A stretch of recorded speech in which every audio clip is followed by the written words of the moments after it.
நானும் நிறையா வீடியோ போட்டிருக்கேன், நிறையா கருத்து போட்டிருக்கேன், நிறையா ஷார்ட் ஃபிலிம் மூலியமாகவும் மோட்டிவ் பண்ணியிருக்கேன். பை த வே இது பாதியில் எடுக்கப்பட்ட வீடியோ. இப்போது நம்ம மோட்டிவேஷன் ஸ்பீச் தான் பார்க்க போகிறோம். அது என்ன மோட்டிவேஷன் ஸ்பீச்னால் ஒரு கதை மூலியமாகவே நான் இதை சொல்கிறேன். அதாவது பார்த்திங்கன்னா, நம்ம காலேஜ்லேயே படித்து திரும்பவும் காலேஜ் விட்டு போனதுக்கப்புறம் திரும்பவும் நம்ம சீஃப் கெஸ்ட்டாக ஃப்ரெஷர் டே அன்றைக்கி ஸ்பீச் கொடுங்கன்னு சொல்லி கொடுக்கறதா எப்படி இருக்குன்றது தான் காட்டியிருக்கேன். அது எங்கள் அப்பா பண்ணியிருக்காரு. ஸோ அதை தான் காட்டியிருக்கேன். உங்களுக்கும் மோட்டிவேஷனாக இருக்கும்னு நம்புகிறேன். கிடையாது, ஃபெயிலாகி தான் அதுக்கப்புறம் திரும்ப அட்டம் எழுதி தான் இந்த கல்லூரிக்கு வந்து நான் சேர்ந்தேன். இப்போ எப்படி உங்களுக்கு சீட்டு கிடைக்குதுங்கிறது தான் எனக்கு தெரியாது. இங்கே உள்ள நான் அவங்களுக்கும் தெரியும், கிறிஸ்டவர்களுக்கும் தெரியும். ப்ரொஃபஷனல் கோர்ஸ் இது நம்ம படிக்கிற டிபார்ட்மெண்ட் கோர்ஸ் நீங்கள் பிகாம ஈஸியாக கிடைக்கிறோம். நீங்கள் 94, 95 தான் நீங்கள் டாக்டர் அருண்மணியாசன் நினைவில் வாழும் அருண்மணியாசன் சார் வந்து நான் +2 ஃபெயிலாகி திரும்ப அட்டம் ஆகி காலேஜ் சீட்டு கேட்கவே வராது. நான் ஃபஸ்ட்டு கிராஜுவேட் சாரை பார்த்துட்டு மார்க் இதெல்லாம் பார்த்துட்டு டாக்டர் அருண்மணியாசன் சீட் போடுறாங்க. போட்டு சீட்டு உங்களுக்கு மார்க்கும் கிடையாது, இது கிடையாது அப்படின்னாங்க. சரி, மனசு கொஞ்சம் சங்கடமாக இருந்துச்சு. அப்போ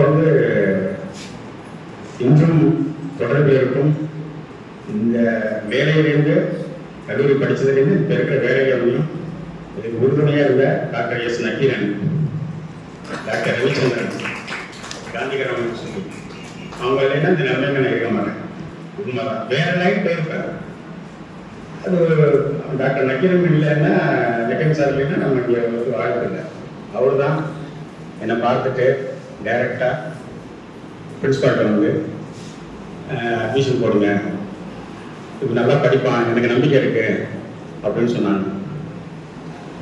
எனக்கு கோயட் காலேஜ்னாலே கொஞ்சம் பயம், இப்படா படிக்கிறது என்னன்னு ஒரு பயம் எல்லாத்துக்கும். எல்லாரும் அப்படி இல்லை, அந்த காலத்தில் நாங்கள் அப்படி ஞாபகம் கொஞ்சம் பயமாக இருந்தது. என்னடா எப்படி கொடுத்து காலேஜில் அப்படி சீட் கொடுத்துட்டாங்க. சரி ரைட்டு அப்படின்னு கொடுத்துட்டாங்க.